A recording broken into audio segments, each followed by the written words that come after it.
Breathe in peace, breathe out love. It's a great sentiment. It's not always easy to do in this time. We seem to be filled with so much division and hatred and fear and anxiety. Not just here, but throughout the country, throughout the world. And I think as I mentioned last week, to really be in love with this world takes a lot of courage. To wake up every day and love the world despite its hardships takes a lot of courage.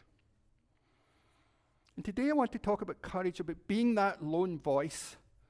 When everyone else is saying something else and you want to take a stand and say, that is not true.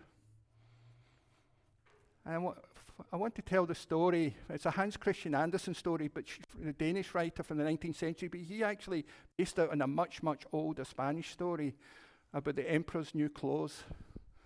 Some of you are probably familiar with it. It's a good story. And it's a story about this emperor who's kind of arrogant and full of himself, and he thinks, I'm glad we don't have any political leaders like this, but nowadays, but you have this emperor who thinks that everyone else is an idiot, and he wants to prove it. So he's trying to figure out how he can figure out why, he thinks he's so much smarter than everyone else. And these two, so we say, dubious characters come to town.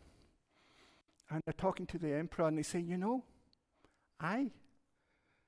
we can design clothes for you that only those who are smart, only those who are honest will be able to see, and no one else will. And so if people don't think you're wearing any clothes, then it's obvious that they're not as smart as you and they're being dishonest. And the emperor thinks, that is great. So the two people go off, and of course, they can't make such clothes. But when the emperor goes to see them, they're pretending they're making these clothes. And the emperor goes in and looks, and he doesn't see anything. He just sees these people doing these hand gestures. And he says, oh no, maybe I'm the stupid one. Maybe I'm the one that doesn't really know what I'm doing. And he goes off. He said, well, I can't admit that to people. So he sends each of his advisors to go and see, how the clothes are coming along. And the advisors go in and have the same experience, and then they go back and they say, well, I don't want to appear stupid, so they go back and say, oh, the clothes look splendid. I can't wait to see them on you. I can't imagine seeing some of our current political leaders with no clothes. But then, eventually it comes a time, and the emperor goes in, and the two people who have made the clothes, the con people, actually pretend they're putting the clothes on. They pretend they're sorting it and adjusting it. And the emperor kind of looks, and he's like, these look splendid. Thank you so much. Let's have a procession where I can process in front of all the people and they can admire my new clothes. So they do. And they have this big procession. And everyone's frightened to say anything. People are saying, well, I don't want to appear stupid. I don't want to appear dishonest. You look splendid. And all of a sudden, a little boy shouts, the emperor has no clothes. And everyone falls silent. I'm going to leave that story there. What do you think happens next? And one of the things I always like to do with stories like that is think of the different people in it. When that little boy said something, he was just telling the truth as he saw it. He was the only one that wasn't succumbing to the power structure of the emperor must be right. He had that honesty, and I think we all know that sometimes children can be more honest than we're all often comfortable with.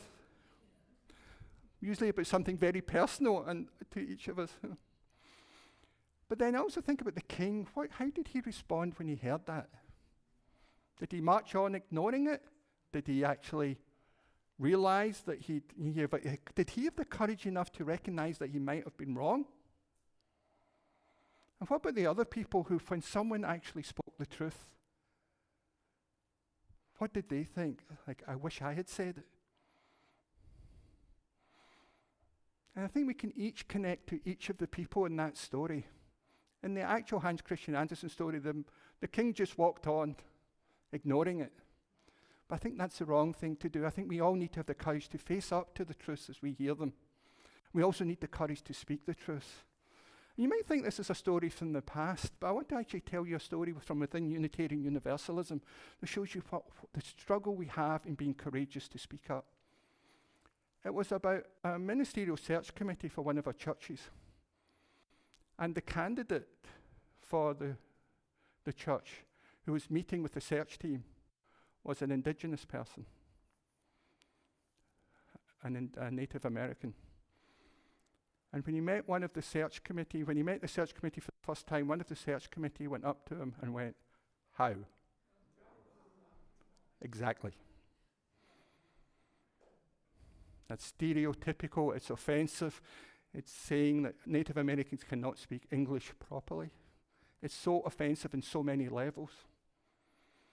But that minister said it wasn't the fact that person did it that he refused to become the minister there. It was because no one else spoke up in the search team.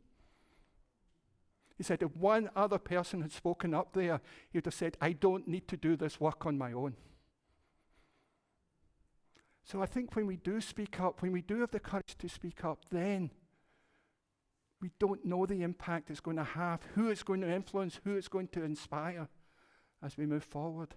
That's why we do need the courage to speak up. And then also we need the courage when we are challenged to respond to it and not ignore it like the king did. And I think if we are called to do that by our faith. Our fifth principle is the right of conscience use in our congregations in the democratic process. And the conscience is to honor our own truths. And the second principle, which we're exploring today, is justice, equity, and compassion in human relations. And if we want justice, we need to be able to courageously speak up with compassion to ensure equity and justice in our human relations. So thank you for listening.